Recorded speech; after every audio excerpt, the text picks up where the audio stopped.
हाँ क्या हुआ? साहब मेरा बेटा कहाँ खो गया है, पता नहीं कहाँ चला गया है वो। देखिए आप शांत रहिए, अब आइए अंदर आइए, चलो।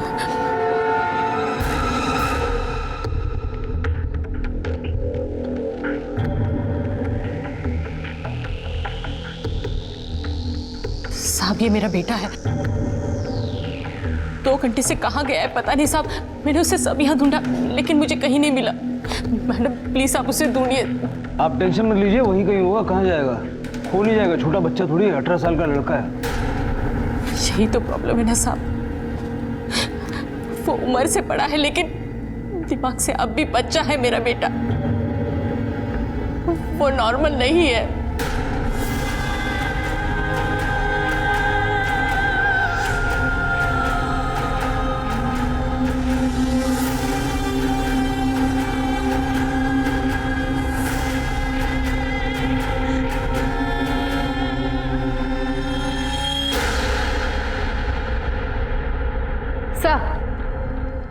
हमने इनके बेटे वैभव की फोटो हर पेट्रोलिंग वैन को भेज दी है। जैसे वो किसी को मिलेगा उसे हम तक ले आएंगे।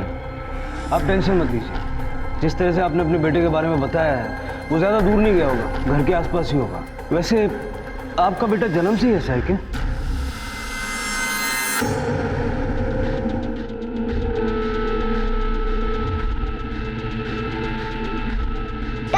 देखो वो पतंग कट गई है, मैं वो लेकर आता हूँ। अरे कितनी पतंग है तेरे पास?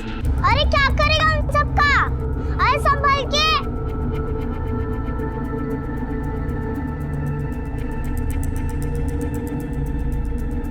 अरे क्या कर रहा है?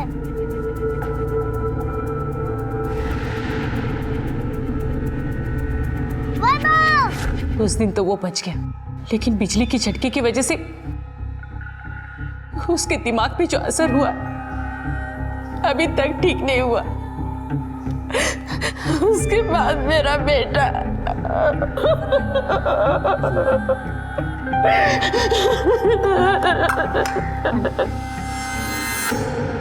माँ, ये शब्द ही अपने आप में सृष्टि है। हर धर्म, हर समाज में माँ की तुलना भगवान से की गई है, जो कि पूरी तरह से जायज है। क्योंकि बच्चा जैसा भी हो लेकिन माँ उसकी परवरिश, उसके संरक्षण में कोई कमी नहीं छोड़ती। और अगर वो बच्चा मानसिक रूप से कमजोर हो या अस्वस्थ हो तो उसका प्यार और संरक्षण और बढ़ जाता है। हमारा आज का क्राइम पेट्रोल डायल 100 का केस एक ऐसी माँ की कहानी है जो अपने बच्चे के लिए किसी भी हद तक जाने को तैयार है, और उसकी यही प्यार और सुरक्षा की भावना जाने अनजाने में उसके पूरे परिवार को गुनाह के दलदल तक ले आती है और उसे आभास तक नहीं होता। भाई भी ना इसको सिर्फ वैभव की पड़ी है, जब देखो जब उसके पीछे पीछे घूमती रहती। हम लोग तो मर भी जाएं तो भी इसको कोई फर्क नहीं पड़ेगा। अब ब्रेकफास्ट भी नहीं बना के गई है। ब्रेकफास्ट बनाओ या कॉलेज जाओ। अब तू बच्ची नहीं रही कि आई तेरी हर चीज का ध्यान रखेगी। अपना ध्यान तो खुद भी रख सकती है।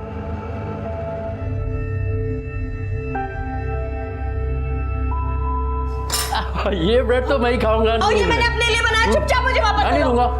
मैं क्यों दूं? दूसरी बना। आप भी तो अपना ध्यान खुद रख सकते हो ना। मुझे मेरा ब्रेड वापस करो। ये तो नहीं मिलने वाला तुझे, तू दूसरी लगा ले। ये नहीं दूंगा। ये मैंने अपने वैभव घर आया क्या? बोलना। वो तो कभी का आ गया, अपने रूम में। वैभव घर आया? तू मुझे फोन नहीं कर सकती थी? मैं उसके लिए कितना परेशान हो रही थी पता है? वैभव, वैभव, वैभव,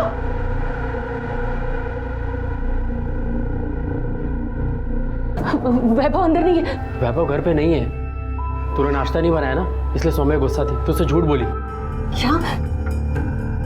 आई मेरी बात सुन। मेरा भाई गायब है, तुझे उसकी बिल्कुल चिंता नहीं, तुम उसे झूठ बोल रही है। वो गायब हुआ तो पूरा घर सर पर उठा लिया तूने। मैं गायब होती तो रत्ती भर भी चिंता नहीं थी तुझे। मुझे क्या सौम्या मेरी जाने दे उसे, तू जानती तो है। तू टेंशन मत ले, वैभव घर आ जाएगा। भाई मैं चलता हूँ, मुझे भी लेट हो रहा है।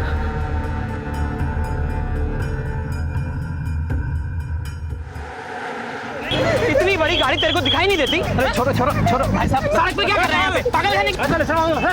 क्यों भीड़ लगा रही इतने? देखो ना साहब, जानबूझ के चलती सड़क पे गाड़ी के नीचे मरने जा रहा था। साहब ये तो वो लड़का है, कुछ देर पहले पुलिस स्टेशन में इसका फोटो आया था। कुछ नहीं होगा तुझे। हाँ? कितनी बुरी तरह से मारा है मेरे बच्चे को। किसने मारा मेरे बेटे को? हाँ बताइए ना, मैं उसे छोड़ूंगी नहीं। और आपने उसे गिरफ्तार क्यों नहीं किया? देखिए, आप समझने की कोशिश क्यों नहीं करती? ये मूविंग ट्रैफिक में उनकी गाड़ी के सामने आ गया था।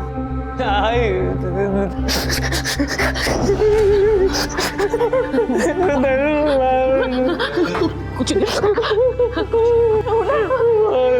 होगा तुझे।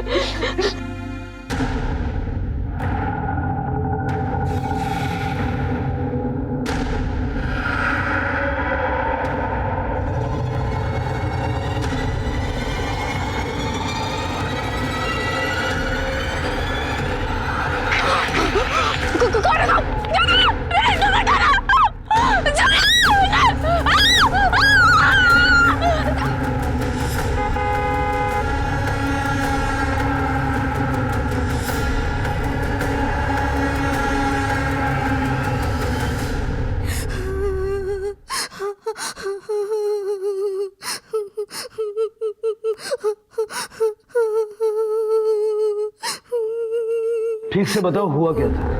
मैं घर से बाहर निकली थी और उसने मुझे जबरदस्ती पकड़ लिया और उसने मेरे साथ जबरदस्ती की, यहाँ वहाँ हाथ लगाया, मुझे बहुत मारा उसने, मेरे कपड़े तक फाड़ दिए उसने। ये सब कुछ खुलेआम हो रहा है। आप ऐसे घटिया लोगों को गिरफ्तार क्यों नहीं करते हो, जिनकी वजह से हमारी बेटियों को घर से बाहर निकलना भी मुश्किल हो रहा है साहब। उसे तुम जानती हो जिसने तुम्हारे साथ छेड़खानी और मारपीट की? नहीं सर। शक्ल तो देखी होगी, हुलिया तो याद होगा। जरा बताओ कौन था, कैसा दिखता था वो? 18-19 साल का लड़का था, अजीब सा था, कभी हंस रहा था, कभी गुस्सा कर रहा था, जानवरों की तरह मुझे नोच रहा था वो। उसका स्केच बनाने में हमारी मदद करो, हम उसे जल्दी पकड़ लेंगे। बेटा खाना खा ले बेटा। देख वैभव, अपने आई को ऐसे सताएगा तू? क्या तमाशा लगा रखा है? क्यों शोर मचा रहे तुम दोनों? तुम लोगों के कारण ठीक से पढ़ भी नहीं पाती हूँ मैं। और आई इतना ही प्यार जताना है तुझे इससे, तो मुझे हॉस्टल भेज दे। यहाँ रही तो मतलब हॉस्टल के पैसे कौन देगा? तू जानती है ना, तेरे बाबा के पेंशन से और राजीव के पगार से ये घर चलता है। तो इसे कहीं भेज दे, खर्चा भी कम हो जाएगा, वरना मैं इसका ऐसा इंतजाम करूंगी कि ये हमेशा के लिए दूर हो जाएगा। सोनिया, फिर तो शुरू हो गए तुम लोग। एक मिनट की शांति नहीं इस घर में। भगवान के लिए चुप हो जाओ प्लीज।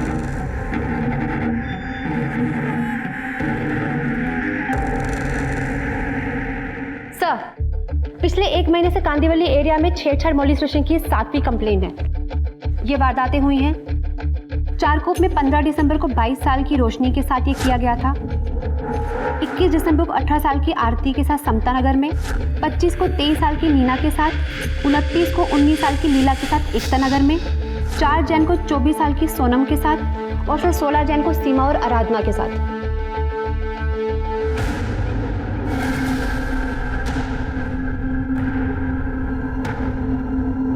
सर, इन 7 वारदातों में पहली बार लड़की के बताए हुलिये के मुताबिक हमें इस लड़के की इंफॉर्मेशन मिली है, जो कि इन वारदातों के पीछे हो सकता है। सर, पर जिस तरीके से छेड़छाड़ की गई है वो भी सेम एरिया में। सर, मुझे लगता है वैभव ही सीरियल मॉलिस्टर है। सुनीता, किसी भी नतीजे पे पहुंचना थोड़ी जल्दबाजी होगी, क्योंकि वैभव जैसा मेंटली डिस्टर्ब लड़का इतनी सारी वारदातों को अंजाम नहीं दे सकता। मुझे लगता है हमें और छानबीन करनी चाहिए, तभी किसी नतीजे पे पहुंच सकता है।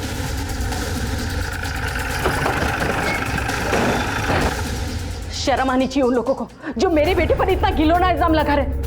अरे ये तो अपने हाथ से खाना तक नहीं खाता, अकेले रोड क्रॉस नहीं करता, ये क्या किसी लड़की के साथ जबरदस्ती करेगा? सर वैभव, मुझे परेशान मत कर, मुझे बात करने दे इससे। देखिए, हो सकता है कि आपकी बात सही हो, लेकिन हमारे पास शिकायत आई है तो हमें इंक्वायरी तो करनी पड़ेगी ना।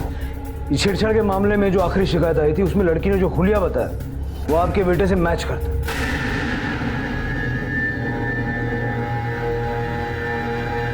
कौन है वो लड़की? मुझे बताइए, मैं उसे पूछती हूँ, वो क्यों झूठ बोल रही है? उस लड़की का नाम हम आपको नहीं बता सकते। आपने अभी तक बताया नहीं कि कल शाम 8 से 9 के बीच वैभव कहाँ था। कहा था मतलब? वो अकेले कहीं नहीं जाता, वो मेरे साथ घर पे ही था। लेकिन आपने तो कहा कि उस वक्त आप घर पे नहीं थी।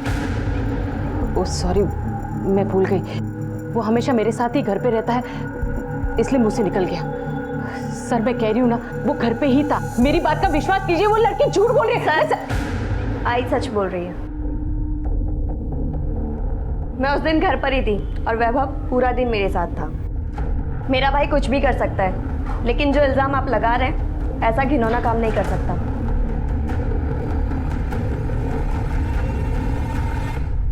सुनीता, इसमें दो राय नहीं है कि वैभव का परिवार उसको बचाने के लिए झूठ बोल रहा है। सर पर आपको भी तो डाउट था कि वैभव मॉलिस्टेशन जैसी हरकत नहीं कर सकता है। हाँ सुनीता, लेकिन वो डाउट क्लियर तो करना होगा ना। पता करो ये वैभव 8 से 9 के बीच कहाँ था, और जिस लड़की ने शिकायत की है उसके बारे में भी इंफॉर्मेशन निकालो। सर शहर में कई लड़कियों के साथ मोलेस्टेशन के केस सामने आ रहे थे। ये कोई सीरियल मोलेस्टर था या फिर ये अलग अलग केसेस थे, ये अभी तक साफ नहीं हो पाया था। इसी बीच एक लड़की ने वैभव पर शारीरिक उत्पीड़न का केस दर्ज करवाया। केस उलझता जा रहा था। पुलिस को ऐसा लग रहा था कि मानसिक रूप से अस्वस्थ लड़का ऐसा कुछ नहीं कर सकता, लेकिन विक्टिम की कंप्लेंट को भी नजरअंदाज नहीं किया जा सकता था। इस पूरी सिचुएशन में पुलिस को वैभव के प्रति अपनी हमदर्दी और नरमी को भी काबू में रखना था, ताकि वो इस केस की तहकीकात को बिना किसी भेदभाव के अंजाम दे सके। सौम्या, सौम्या, मुझे बहुत अच्छा लगा जब तुमने पुलिस वालों के सामने अपने भाई की साइड ली। थैंक यू बेटा। मैं जानती हूँ तुम वैभव से नाराज थी, पर आई काश तू समझ पाती। मैं भला वैभव से क्यों गुस्सा होने लगी। मैं तो तुझसे नाराज हूँ क्योंकि तूने कभी पलट कर देखा ही नहीं कि तेरी एक बेटी भी है। मुझे भी मेरी माँ के प्यार और सहारे की जरूरत है।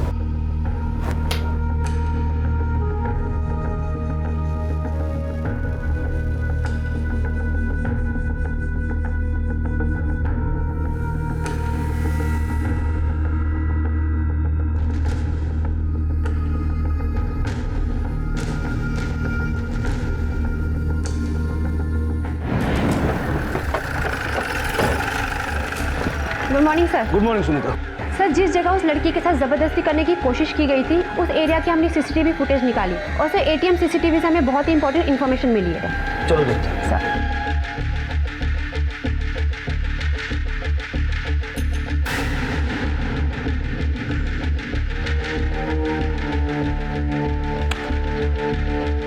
सर इससे यही साबित होता है कि वैभव की बहन सौम्या ने हमसे झूठ कहा होगा। मैं उस दिन घर पर ही थी और वैभव पूरा दिन मेरे साथ था। या ये भी हो सकता है कि वैभव ने ही आराधना के साथ छेड़छाड़ की हो।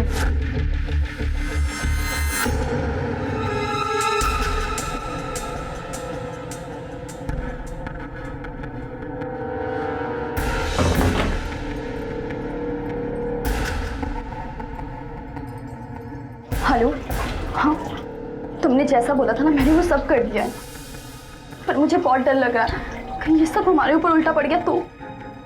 हे यार, मैं पैनिक नहीं हो रही हूँ, मैं बस, हाँ ठीक है, पर मुझे बहुत डर लग रहा है यार।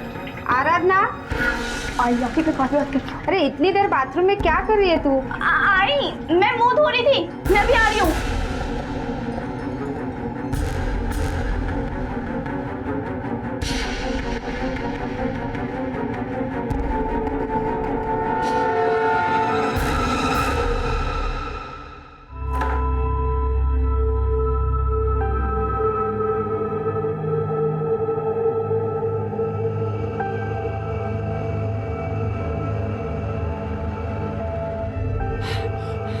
सब मेरे को बोलते हैं कि मेरे को कुछ नहीं आता।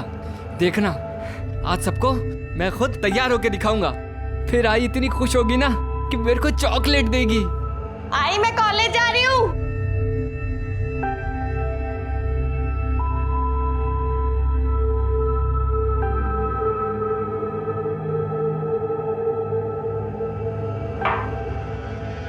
आई मैंने कहा था ना, तू चिंता मत कर, एक दिन वो सब कुछ खुद समझ जाएगी। चिंता मुझे इसकी नहीं, किसी और बात की हो रही है। किस बात की चिंता है आई? यही कि कल सौम्या ने वैभव को बचाने के लिए पुलिस वालों से झूठ बोला। आई, ये तो खुशी की बात है कि सौम्या वैभव के लिए। चिंता की बात यह है कि हम में से ये बात कोई भी नहीं जानता कि उस दिन 8 बजे से 9 बजे के बीच वैभव कहाँ था? आई तू भी ना, अरे वो कहीं भी हो, एक बात तो तय है कि वैभव किसी भी लड़की के साथ ऐसी हरकत नहीं कर सकता। आई तू बिल्कुल चिंता मत कर। वैसे भी तू उसे आरजू के पास लेके जा रही है, डरने की कोई बात नहीं है। आई मैं खुद से रेडी हो गया, चले? आई मैं अभी ऑफिस चलता हूं, बाय। बाय। आई चले? चलो चलो चलो जल्दी जल्दी जल्दी, चलो चलो चलो।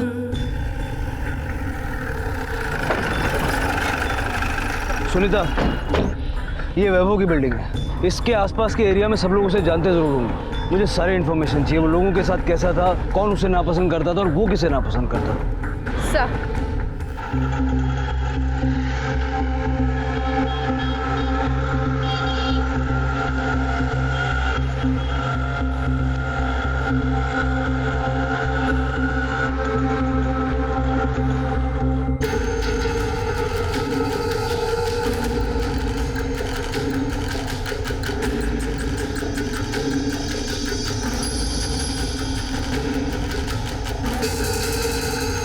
इसे पहचानते हो? जी मैडम, पहचानता हूँ इसको। अब यही कुछ 3 महीना पहले यहाँ पर लोगों ने बहुत बुरी तरह मारा था इसको। आइसक्रीम खानी है क्या? नहीं आइसक्रीम खानी है? यहाँ बैठो। आइसक्रीम खानी है तो मैं तुम्हारे लिए आइसक्रीम लेके आता हूँ, कहीं नहीं जाना, ठीक है? यहीं बैठना।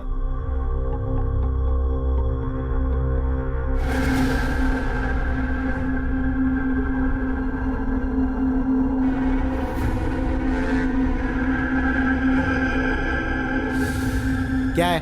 क्या देख रहा है? चल जाए यहाँ से, अपना काम कर। एक काम करते हैं, हम दूसरी जगह जाते हैं। ठीक है चलो। हाँ। कहाँ से आ जाते हैं?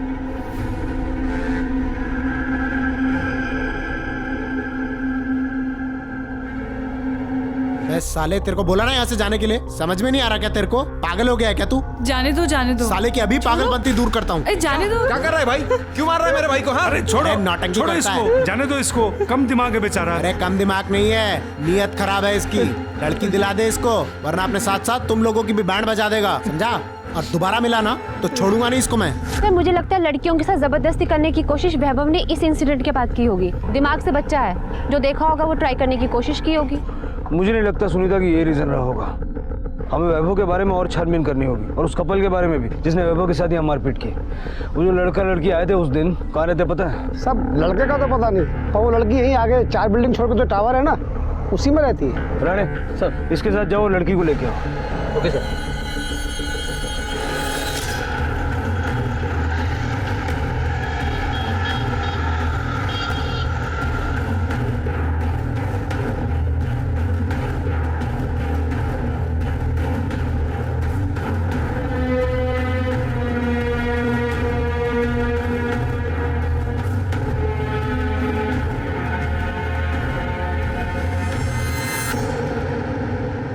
प्लीज मुझे जाने दो। मेरे पेरेंट्स को पता चल गया कि मैं इस पार्क में अपने बॉयफ्रेंड के साथ आती हूँ तो उन्हें नहीं पता चलेगा, लेकिन तब अगर तुम हमें सच सच बताओगी कि उस दिन इस पार्क में क्या हुआ था। सिर्फ उसी दिन नहीं मैडम, वो हमें रोज घूरता रहता था, और उस दिन वो हमें देख रहा था तो मेरे बॉयफ्रेंड ने उसे जाने को कहा।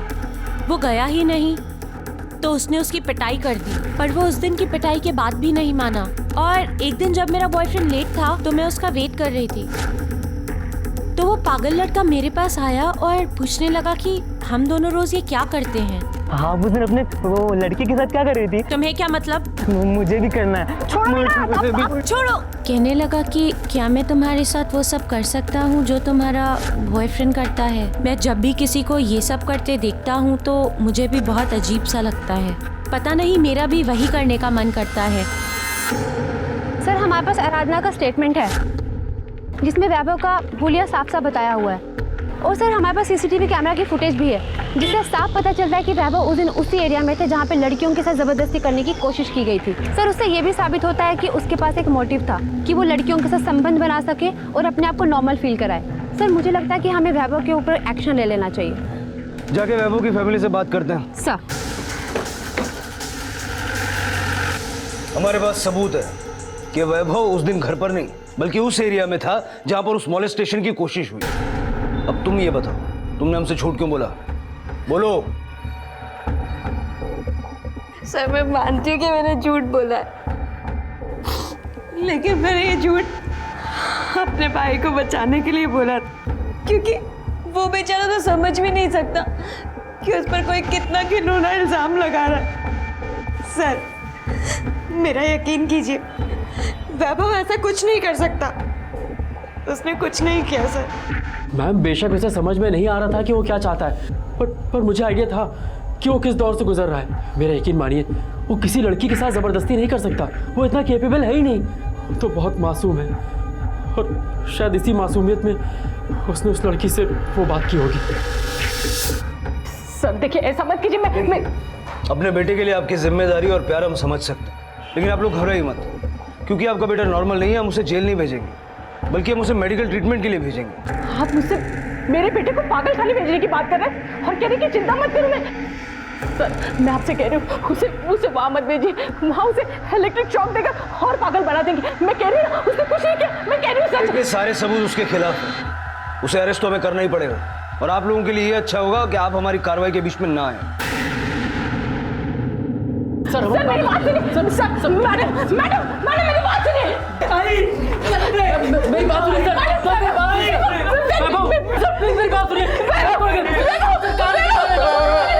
इसने कुछ नहीं किया मैडम, मैं कह रही हूँ इसने कुछ नहीं किया।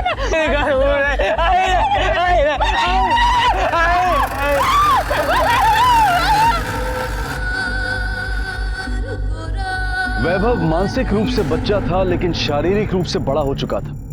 उसे लड़का लड़की के बीच के रिश्ते को लेकर जिज्ञासा होने लगी थी, जो शायद उससे ऐसा करवा रही थी। ऊपरी तौर पर देखने से यही लग रहा था कि वैभव निर्दोष है, लेकिन कुछ बातें इस तरफ इशारा कर रही थी कि शायद ये सब वैभव नहीं किया हो। इसलिए पुलिस को उसे गिरफ्तार करना पड़ा और अदालत ने उसे इलाज के लिए मानसिक चिकित्सालय भेज दिया। अगर वैभव निर्दोष था तो फिर अनुराधा उस पर इतना घिनौना इल्जाम क्यों लगा रही थी? आखिर क्या कनेक्शन था वैभव का और अनुराधा का?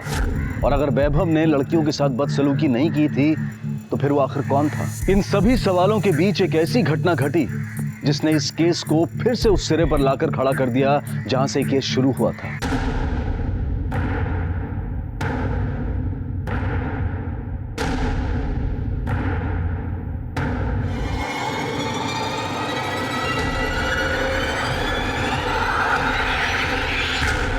कौन हो तुम? छोड़ो छोड़ो छोड़ो छोड़ो मुझे।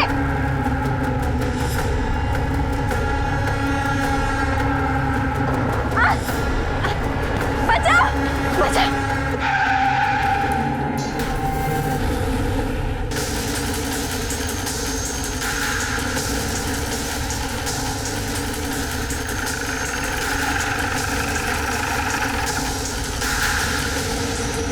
कार ड्राइवर कह रहा था कि लड़की बहुत डरी हुई थी और भाग रही थी, और पॉइंट भी टर्निंग पे था और उसे दिखाई नहीं दिया और लड़की को उड़ा दिया।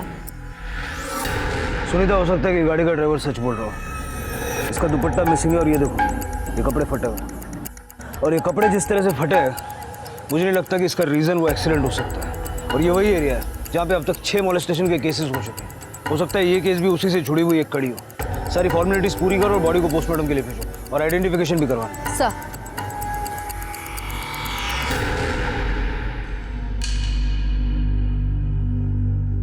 अब तो आप लोगों को यकीन हो गया होगा ना कि मेरा बेटा निर्दोष है। आप लोगों ने बेवजह उसके गलत केस बनाया और उसे पागल खाने भेज दिया, और वो आदमी खुलेआम घूम रहा है जिसने ये सब किया, और हमें पुलिस स्टेशन और कोर्ट कचहरी के चक्कर लगाने पड़ रहे हैं। देखिए, हमारी आपसे आपके बेटे से कोई पर्सनल दुश्मनी नहीं है। सारे सबूत आपके बेटे के खिलाफ थे, इसलिए हमें कार्रवाई करनी पड़ी, और अभी भी ये साबित नहीं हुआ है कि आपके बेटे ने कुछ नहीं किया। हो सकता है ये 2 अलग अलग केस हो।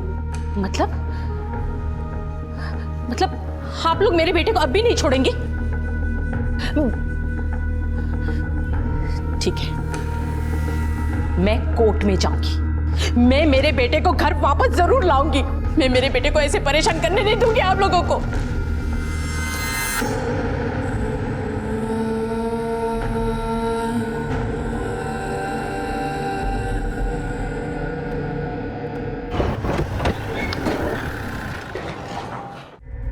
तुम्हारे साथ जो मोलेस्टेशन का हादसा हुआ था, जरा फिर से बताओगी, शुरू से आखिर तक?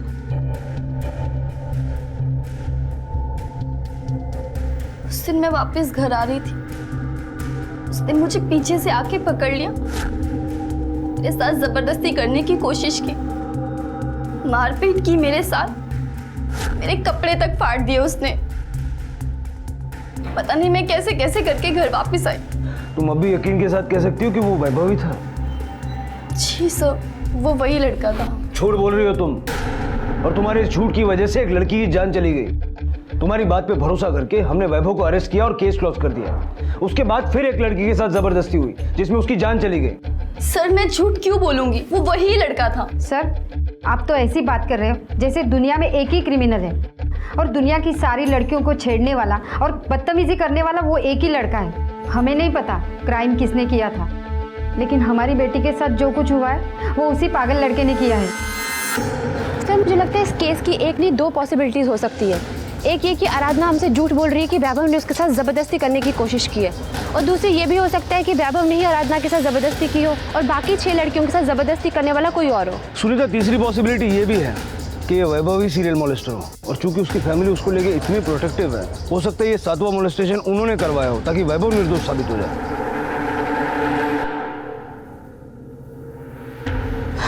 वैभव,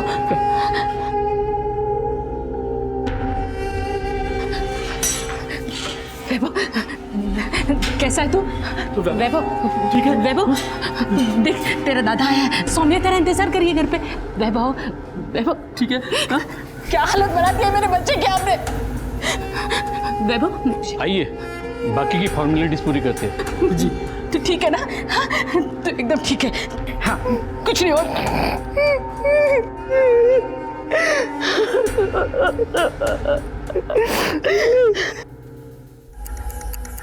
सर वैभव के आसपास पड़ोस में पूछताछ की, उसे वहाँ से ये इन्फॉर्मेशन मिली है कि उसके घर पे 6 महीने पहले एक मेड काम करती थी। उसे वैभव की वजह से उसकी फैमिली के साथ उसका बहुत ही बुरा झगड़ा हुआ, उसे फिर उसे काम छोड़ दिया। ऐसा कौन सा झगड़ा हुआ था कि उसने काम छोड़ दिया? पता तो करना पड़ेगा।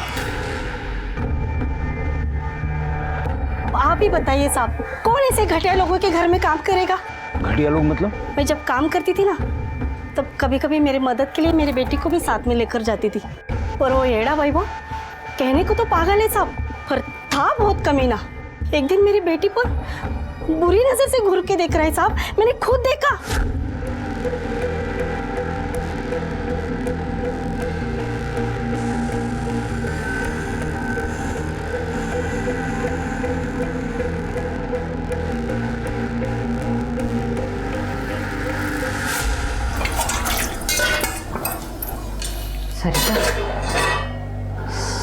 सरिता, ये लो।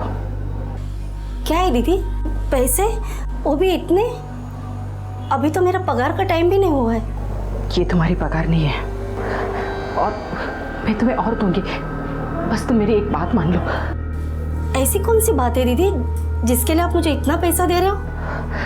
वो तुम्हारी बेटी है ना, मेरे कहने का मतलब है तुम्हारी बेटी की शादी मेरे वैभव के साथ कर ली। शर्म नहीं आती तुझे ऐसी बात करते हुए?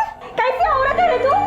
मैंने तो मेरी बेटी बेचने की बात कर रही है। बेचने की बात नहीं कर रही हूँ, मैं शादी की बात कर रही हूँ। देखो सरिता, वरना वो भी तुम्हारी तरह लोगों के जूठे बर्तन धोएगी। देख सरिता, तुम्हारी बेटी की जिंदगी बन जाए और मेरे बेटे का भी भला होगा। ये पैसे रख लो तुम, मैं कह रही हूँ ना, उसका बहुत भला होगा। अपनी बेटी की तरह पागल समझेगा मेरे को? हाँ, ये पैसे की गर्मी ना अपने पास रहा। मेरी बेटी को खरीदनी चली है, क्या समझते हैं खुद को? सुनीता, अब तक हम विजया को सिर्फ एक मजबूर माँ की तरह देख रहे थे, लेकिन वो मजबूरी नहीं बल्कि खुदगर्ज भी है, और इतनी खुदगर्ज कि उसे अपने बच्चे के सामने किसी और की कोई अहमियत नजर नहीं आती। सर मुझे लगता है वो अपने बच्चे को बचाने के लिए किसी भी हद तक जा सकती है।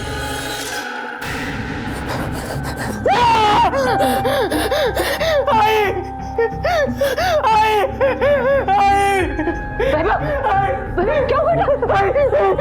कोई बुरा सपना देखा? पानी लेके आ जा जल्दी। मैं हूं ना बेटा, कुछ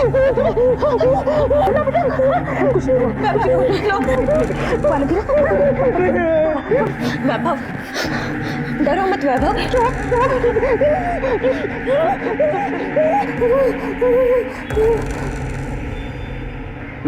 ठीक है, देखता हूँ। सर ये देखिए, विजय के कॉल रिकॉर्ड्स आ गई हैं। इसमें एक नंबर मिला है जिस पे कई बार कॉल्स किए गए हैं और ये नंबर किसी आरजू के नाम से रजिस्टर किया गया है। और सर पिछले 4 महीने से आरजू के अकाउंट में विजय के अकाउंट से कई बार ट्रांजैक्शंस किए गए हैं। कौन है कौन ये आरजू? सर इन्फॉर्मेशन के मुताबिक ये एक प्रोस्टिट्यूट है। क्या? कहाँ रहती है?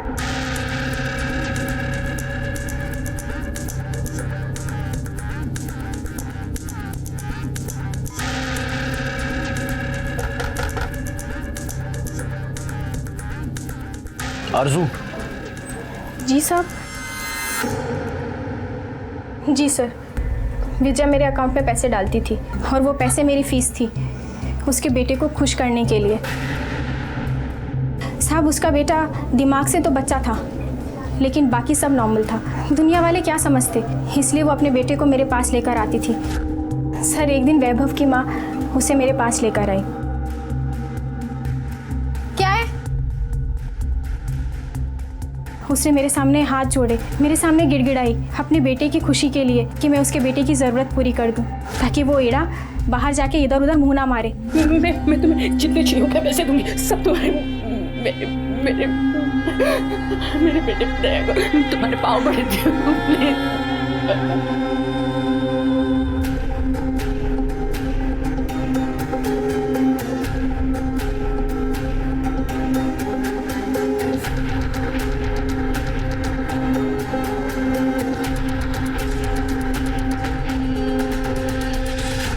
घर पर भी कई बार गई थी लेकिन तब सिर्फ विजय और वैभव ही उनके घर पर हुआ करते थे।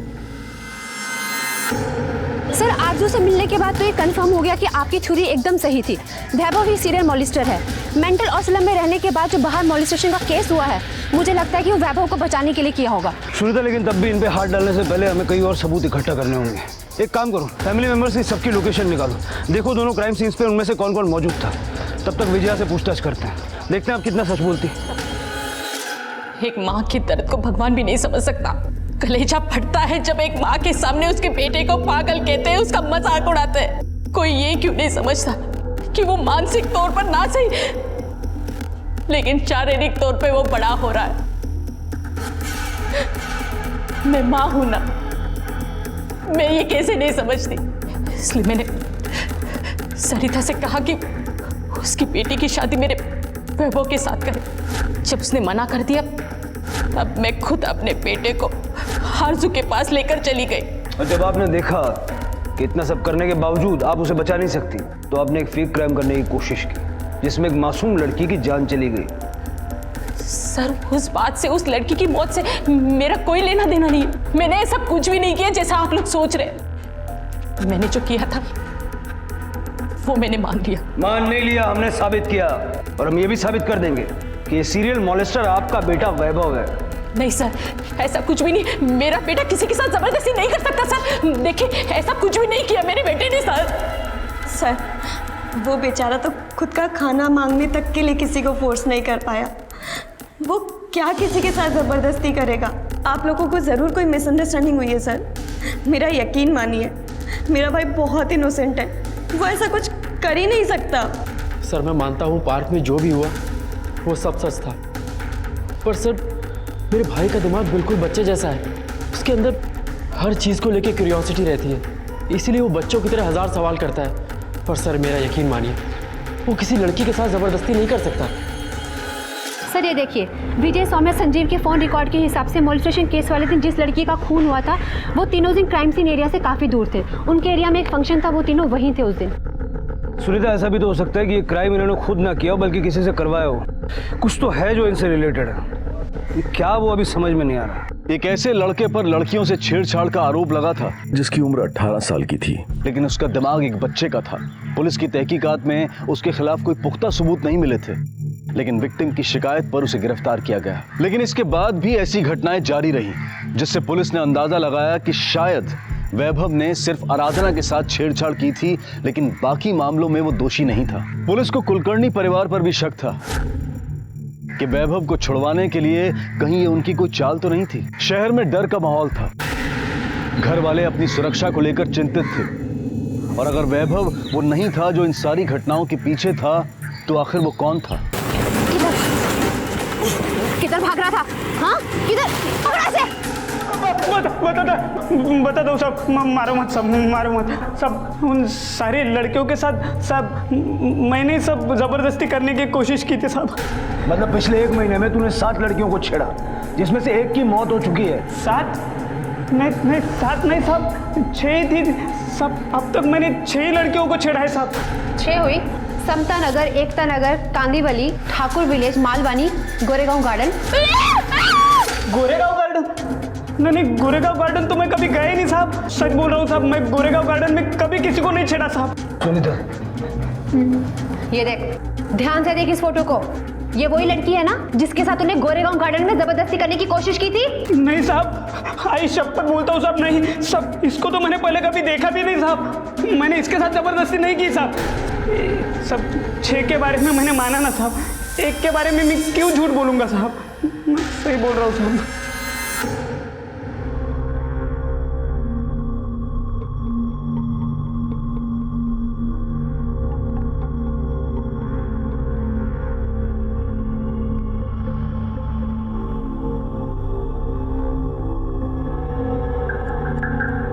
संजीव, क्या बात है बेटा?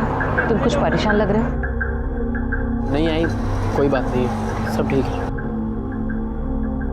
संजीव, मैं जानती हूँ वैभव की वजह से मैं तुझ पे और सोमिया पे ज़्यादा ध्यान नहीं दे पा रही हूँ, पर मैं देख रही हूँ कुछ दिनों से तुम ज़्यादा ही परेशान लग रहे हो। क्या बात है बेटा? तुम्हारे ऑफिस में सब ठीक है ना? कोई प्रॉब्लम तो नहीं है? भाई तू भी ना बेकार में परेशान हो जाती है। कोई प्रॉब्लम नहीं है, सब ठीक है। संजीव,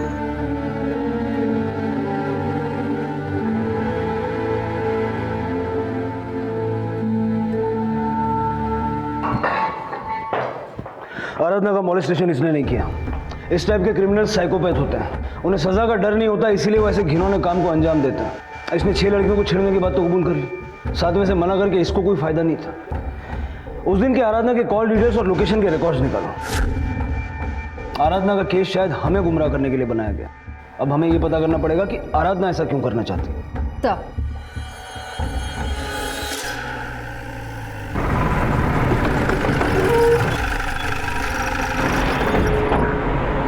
जिस लड़के ने तुम्हारे साथ छेड़छाड़ की है ना, उसे हमने अरेस्ट कर लिया है। हमारे साथ पुलिस स्टेशन चलो और उसे पहचानो। जी मैडम।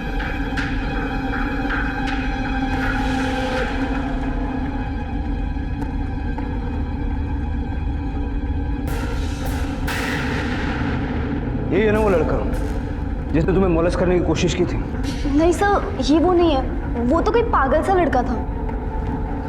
जरा ध्यान से देखो इसे, शायद पहचान जाओ।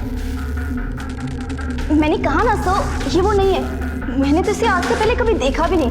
अच्छा, कभी देखा भी नहीं, लेकिन हफ्ते में 3-4 बार इससे बात करती हो। ये इसके और तुम्हारे कॉल रिकॉर्ड्स।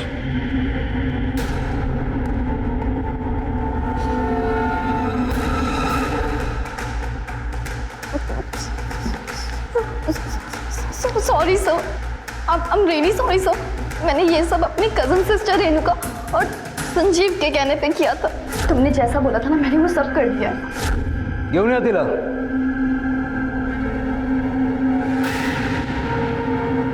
रेणुका, अब कुछ बोलना है?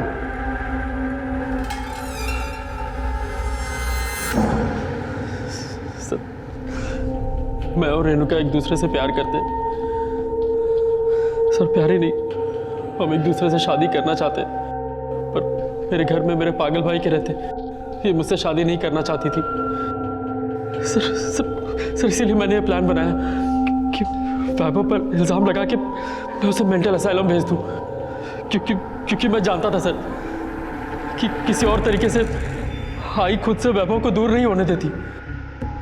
मैं खुद भी भाई से दूर नहीं होना चाहता था। भाई ने इतनी मुश्किल से, इतनी मेहनत से हम सबको पाला पोसा था। पर वैभव आई की कमजोरी बन गया था।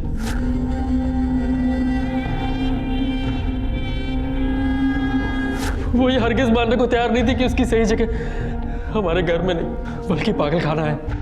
उसकी जगह तो पता नहीं, तू बहुत सही जगह जा रहा है, और जहां तू जा रहा है ना वहां तेरा ये प्यार वार का भूत सब उतर जाएगा, और तेरे पास अपने किए पे पछतावा करने के अलावा और कोई चारा नहीं रहेगा, समझा?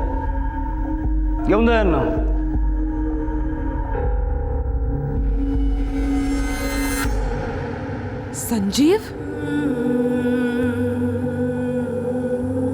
संजीव ऐसे कैसे कर सकता है? वो तो हमेशा वैभव के सपोर्ट में रहता था। आई, मैं अभी ऑफिस चलता हूँ। बाय दादा। बाय। मुझे ये बात कैसे पता नहीं चली कि उसके दिल में वैभव के लिए इतनी नफरत है। शायद इसमें गलती मेरी है। मैं ही अपने बच्चों को नहीं आई, इसमें तेरी कोई गलती नहीं है। अगर इसमें किसी की गलती है तो वो मैं और संजीव भाऊ है, जो तुझे कभी समझ ही नहीं पाया आई, बल्कि इल्जाम पे इल्जाम लगाते रहे। हम दिखने में तो बड़े हो गए आई, लेकिन हमारे दिल वही छोटे से जो अपनी आई और अपने सगे भाव की तकलीफ ना समझ पाए। अरे तेरी कोई गलती नहीं है। रघु को लड़कियों के साथ शारीरिक उत्पीड़न के केस में और संजय, आराधना और रेणुका को पुलिस को गुमराह करने और एक झूठा केस बनाने के लिए गिरफ्तार किया गया। ये सभी इस वक्त न्यायिक हिरासत में हैं। बेशक कमजोर और विकलांग बच्चों को ज्यादा देखभाल की जरूरत होती है, लेकिन उनकी देखभाल में दूसरे बच्चों की अनदेखी की जाए ये भी सही नहीं है। और यही गलती की विजया ने वैभव के प्रति बेहद प्यार ने उसके अपने ही बच्चों को उसका दुश्मन बना दिया। माता पिता के प्यार पर संदेह नहीं किया जा सकता है, लेकिन इस प्यार से अलग माता पिता की ये जिम्मेदारी भी बनती है कि वो अपने कमजोर बच्चे के प्रति अपने सामान्य बच्चों में संवेदना पैदा करें।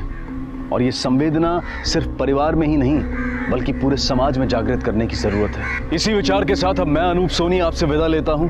फिर मुलाकात होगी अगले एपिसोड में एक और चौंका देने वाले केस के साथ।